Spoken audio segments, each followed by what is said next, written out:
Hello everyone, welcome back to GGN. This is part 4 for this news report today. It's the final part, and it's Thursday, February 21st, 2013. My website is ggnonline.com. There's a poll I just put up there, a new one. And on YouTube, my channels are DDarko2012, DDarko2013. So the links should be posted unless I have technical issues. No White House brain drain. Says Obama launches project to study the human mind. Hollywood could have a field day with this new Big Brother conspiracy theory. Says the White House has announced a 10-year study on the inner workings of the human brain, akin to the Human Genome Project's research into genetics. It will encompass studies of federal agencies, foundations, and unspecified number of neuroscientists and nanoscientists. This sounds very creepy. Study billions of neurons in human brains and how to kill them off with fluoride and mercury in vaccines. Now, learn what exactly leads to certain perceptions so that they can alter your perception, actions, and even levels of consciousness. We just talked about there's a chemical in your brain that helps achieve these different types of consciousness, and the federal government says that's illegal, and if you're caught with that substance, you're going to jail, a felony. So, and you produce it naturally in your brain. Talking about what could they're trying to find a cure for brain-related diseases such as Alzheimer's and Parkinson's. Now, well, they're going to try to find a cure for them. Those that are, kind of a side effect of living in this brave new world. And you're a technocrat, you're one of the elites, as you might get this. So it'd be for them, for the cure. But for the most part, it'd be how to weaponize this, how to make people get Alzheimer's through the food or through the water, through the air. How to increase it, how to intensify it. That's how these evil bastards will study this. The study is expected to cost billions of dollars. The Boston Globe says few details are known, including how much of the cost would come from taxpayers. So again, like everything with eugenics and population reduction, the people that are the target of the eugenics population reduction will actually pay for it. Zuckerberg joins forces to extend life. Famed founders of internet rivals Google and Facebook joined forces on Wednesday to back big money prizes for research aimed at extending human life. For you? For me? No. Along with their spouses, joined Russian venture capitalists. See, you got the Russians back there, just like they're the big ones pushing this Avatar project by 2020, 2050, to award 11 scientists $3 million each to launch the Breakthrough Prize of Life Sciences. So, again, they're going to study these human diseases so that they can weaponize them, see how much how effective they've been over the years, and again, try to make it worse. Geneticists discover a way to extend lifespan to 800 years. So now there's a way to extend the lifespan of organisms so that humans could conceivably live to be 800 years old. Scientists at the University of Southern California announced that they extended the lifespan of yeast bacteria tenfold. So it could translate to humans, the recipe that is. So right on cue, guys, right on cue, I lost my internet connection. So you could actually, you can't see it down there, but yeah, my internet connection was cut off. I was funny because I haven't listened to Alan Watt in a while. I listened to a broadcast of his just yesterday, and he was talking about how he's been on dial-up and how he's been basically under heavy assault and attack. Taking his network and stuff like that down. He's talked about frying hard drives, and just recently I've seen that they've been jacking with him. He's actually not done broadcasts, which I've hardly ever seen before. But it's just really frustrating. So I just started, but the thing was that he talked about, he was making the point that like he would talk about certain things, and then bam, they would just cut him off. So it must be certain things. So I was trying to show you the article, the BBC article about the human species splitting into two, the elites and the underclass, and how this was going to be, this is just going to be a result of evolution. Well, it's not. It's going to be a result of eugenics, social programming, and engineering. So I'm going to move on. I'm just going to keep recording because it's not coming back on. So a woman who's 104 years old forced to lie about age on Facebook. So Facebook is apologizing for a problem that makes a 104-year-old Michigan woman lie about her age on the social media site. So she tries inputting her grandmother's birth date as 1908. Facebook changes it to 1928. So for the past 2 years, she's remained 99 online. So it's not a really big deal, but it's just kind of funny, though. You know what I mean? It's like we're not really allowed to get that old, right? Like the lady that smoked cigarettes.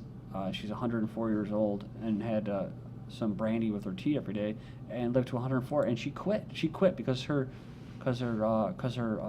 children, like I said, who will probably die at 50, half of her age, are criticizing her about smoking. So she did it for them.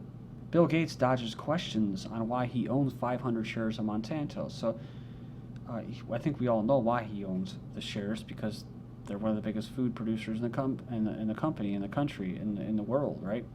So, and also it's eugenics. So there's so many bad things about that food that will help sterilize and kill people. So just like vaccines and Planned Parenthood, he's got his claws sunken into that. Next up, we have 11% of American calories come from fast food. U.S. children consuming fewer calories, too. The average American gets 11% of his or her calories from fast food, and believe it or not, that's relatively good news. It goes on, it says that they ate what they ate over the last 24 hours, and those results are actually down from 13% from 2007 to 2010. It says adults 20 to 39 get 15% of their calories from fast food versus just 6% for those 60 and older. Blacks get 15% of their calories from fast food versus 11% for whites and Hispanics, and young blacks adults top the survey with 21%. So it says if I were a fast food company, I'd say we have nothing to do with obesity. Americans are getting 9% of their calories somewhere else. So this is what we're talking about, weaponized food, where they make it so that like in the wheat and that and high fructose corn syrup, so that no matter how much you eat, you keep feeling like you're not full and you got to keep eating. But at the same time, you have food that's just crap quality and doesn't have much nutrition. So you got these fat people that are always hungry, and they can't ever burn the GMO fat off. Okay, next up, Kellogg recalls cereal over glass shards. Special K with red berries might be a little too crunchy. So fans of Special K will want to note this recall alert from Kellogg. Some packages of the cereal with red berries may have glass fragments. It says Lean Cuisine had a similar recall recently.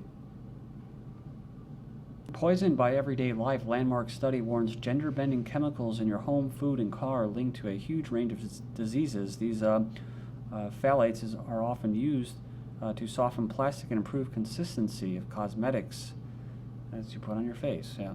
Chemical commonly found in children's toys, makeup, cars, PVC flooring. Could cause breast cancer, asthma, infertility, and birth defects, says the WHO. Of course, the biggest thing is it feminizes boys, and girls hit puberty earlier, and it sterilizes them. So, that's the plan.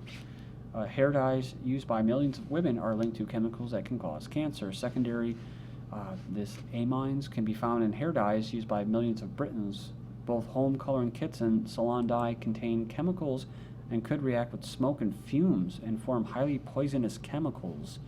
So it says hair dyes that are used by millions of women contain chemicals linked to cancer.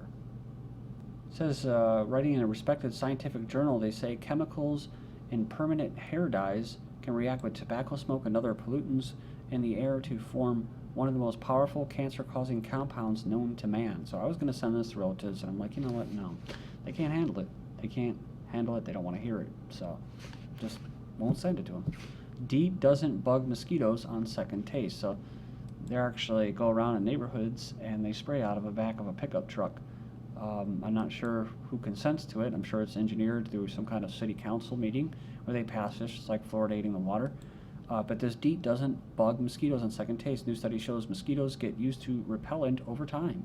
The ubiquitous mosquito repellent DEET is indeed extremely effective at first. Yeah, it's effective on people probably too. But it says on a new study finds that the pesky insects are actually able to ignore the chemical over time. Alarmed by concerns that mosquitoes were developing a resistance to it, British scientists presented these mosquitoes, the kind that spread dengue and yellow fever, with a human arm covered in DEET.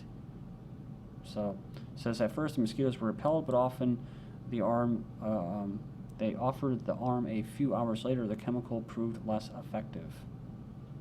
Let's not forget they were trying to unleash these mosquitoes down in Florida, and that I think they already did, and genetically modified mosquitoes that have dengue and stuff like that in there. and they're supposed to mate, and then they're supposed to kill each other. But it's like I said, mosquitoes are very good at evolving very quickly, so I mean, it's not going to work. Scientists expect nation's drought to persist this year. Says more than half of the United States remains in drought, although things have improved from the record-breaking conditions last year that killed 123 and added up to at least $35 billion in economic losses, including crop failure and livestock deaths. But it says about 55% of the nation remains in drought conditions now, and the outlook for 2013 isn't quite as grim as last year, but it's expected to persist in the Great Plains and part of the West, could extend into California and Florida. So we have this Tigris and Euphrates basins drying up, study shows. New research shows substantial decrease in the volume of groundwater reserves in the Tigris and Euphrates River. Of course, they're gonna blame it on global warming. You know, in the Mississippi River, they have actual barges that are grounding out, hitting bottom. So, but you can go in here. The link will be posted for this article. The Ice Age is coming. And I'm almost done here, so I'll just read this paragraph and move on. It says the Greenland and Antarctic ice sheets represent far more area than all of the world's glaciers put together, and they aren't melting, they're growing. But all we hear is about the melting on the edges where the ice is exposed to the warmer ocean waters. The oceans are getting warmer, but not because of global warming or anything mankind is doing. Ocean temperatures are following the same pattern that preceded every other ice age, and for the same reasons. Just prior to the last ice age, ocean temperatures shot up 10 to 18 degrees, the same as they're doing today. The old idea of ice slowly spreading down from the frozen north and then slowly receding back at the end of the ice age is wrong. Several years ago, studies of ice age human societies uncovered the startling fact that the end of the last ice age took less than a single human generation to transition from ice to temperate climate. And the onset of an ice age is similarly, basically it's rapid, with a transition from conditions like we're experiencing today to full-blown glacier severity in less than 20 years. So I just saw a video yesterday of Stuart Swerdlow. He was saying that the Russians think that the ice age will really start kicking in. It already has, but we'll really start to see it in 2014. Canada labels eco-activists as terrorists, says a report. The Canadian government defines environmental activists as terrorists and calls them a threat to national security. So that's kind of like this in the United States too. I've already covered that. They're treated as insurgents, anti-fracking demonstrators or activists. It's the new normal for Canada security agencies to watch the activities of environmental organizations. All right, guys, I'm just going to leave off here. This is GGN, and I'm Darko. Thank you.